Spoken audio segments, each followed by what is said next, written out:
The air inside the arena felt thin, suffocating under the weight of a restless, agitated crowd that had grown tired of the predictable dominance in the ring. Stephanie Vacker, the women's world champion, stood in the center of the squared circle, her voice cutting through the humid air with a sharp, arrogant cadence that dismissed every challenger in the locker room. She wasn't just winning. She was erasing the history of the division, claiming that the old guard had rusted away into irrelevance. The crowd's reaction wasn't the usual heat. It was a low, murmuring dissonance, a collective anxiety born from the realization that she might be right. Michael Cole and Corey Graves bickered on commentary, their voices tense, trying to sell the champion's invincibility while acknowledging the strange, hollow feeling that had plagued Monday Night Raw for weeks. There were no rumors online, no dirt sheet spoilers, just a vacuum where a hero used to be. The production truck cut 2 shots of bored fans, children looking at their phones, and signs that had been lowered in resignation. It was the atmosphere of a show that had lost its heartbeat, a dangerous lull that usually precedes a riot or a funeral. Vacker raised her title, the gold shimmering under the harsh lights, and demanded a challenger, mocking the silence that followed. The silence stretched too long, becoming awkward, heavy, and palpable. Security guards around the barricade shifted their weight, their eyes darting not to the entrance ramp, but toward a disturbance in the crowd near the timekeeper's area. Something was wrong. The energy shifted from boredom to confusion, a ripple of unease moving through the lower bowl like a cold draft. The disturbance wasn't a programmed cue or a sudden pyrotechnic blast. It was a physical breach of the barricade that the cameras initially refused to film. A figure had hopped the rail, not with the athletic grace of a superstar, but with the weary, purposeful stumbling of someone who had walked 1,000 miles to get there. Dressed in a heavy, nondescript trench coat and a hood pulled low, the intruder pushed past a confused security guard who hesitated, his training warring with a flash of recognition. The arena lights didn't dim, the music didn't hit. It was just the raw, ugly sound of thousands of people realizing something unscripted was happening. Stephanie Vacker lowered her microphone, her expression shifting from arrogance to genuine bafflement, looking toward the production area for a cue that never came. The figure climbed the steel steps, the metal clanging echoing louder than usual in the stunned arena. When the hood was pulled back, the gasp from the audience wasn't a cheer, it was a sharp, collective intake of breath, a sound of shock rather than joy. Becky Lynch stood there, but not the man the world remembered. Her hair was unkempt, her eyes sunken and rimmed with the exhaustion of a long private war. She looked thinner, harder, stripped of the polished veneer of a WWE superstar.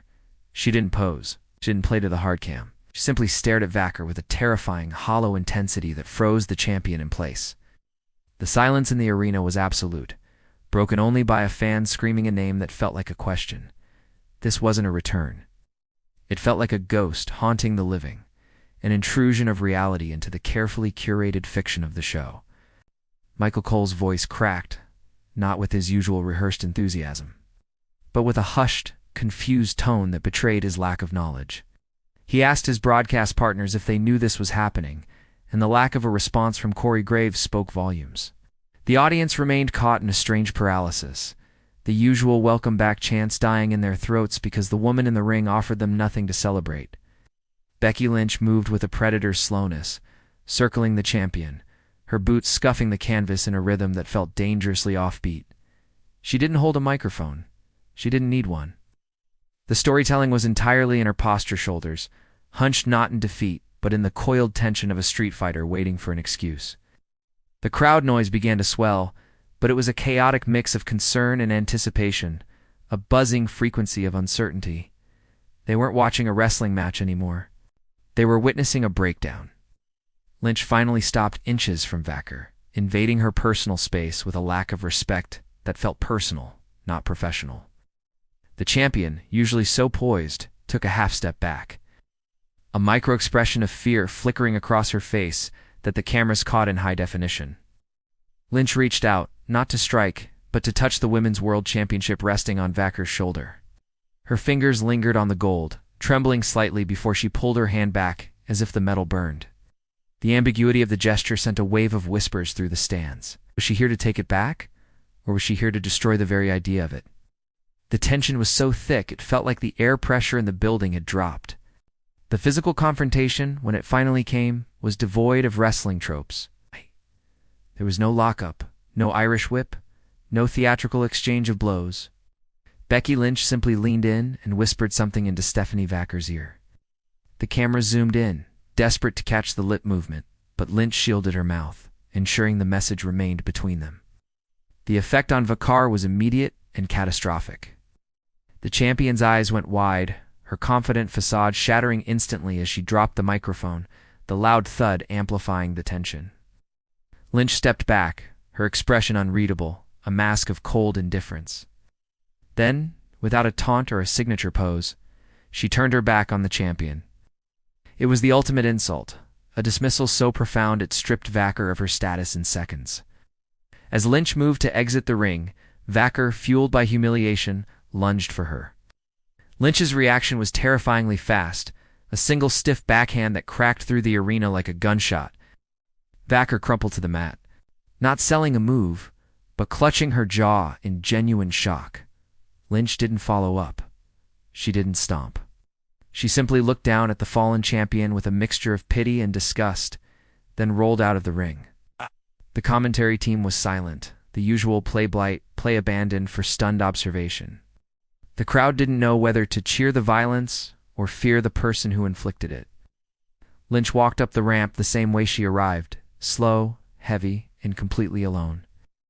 She didn't look at the fans. She didn't acknowledge the signs. She was a singular force of nature moving through a world she no longer felt part of, leaving a wake of confusion and dismantled narratives behind her. Backstage, the camera followed Lynch in a continuous, shaky single shot that felt more like a documentary than a wrestling broadcast. Wrestlers and producers scattered out of her path, pressing themselves against the concrete walls of the hallway, their eyes wide with the same confusion that gripped the arena. Adam Pearce, the general manager, came running around the corner.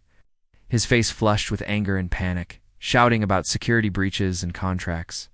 Lynch didn't stop. She didn't even slow down. She walked right past him as if he were a ghost, her gaze fixed on the exit door at the end of the long corridor.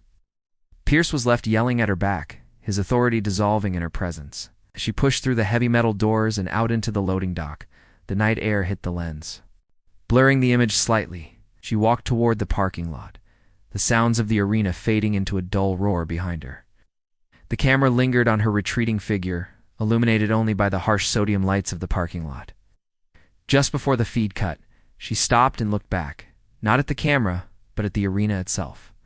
For a fleeting second, the hard mask slipped, revealing a depth of sadness that suggested this wasn't a return to glory, but a farewell to peace. The screen faded to black without a copyright logo, without a graphic, leaving millions of viewers staring at their reflections in dark screens, wondering if they had just seen the beginning of a new era or the end of Becky Lynch as they knew her. The question wasn't when she would fight next, but what she had become in the darkness away from the lights.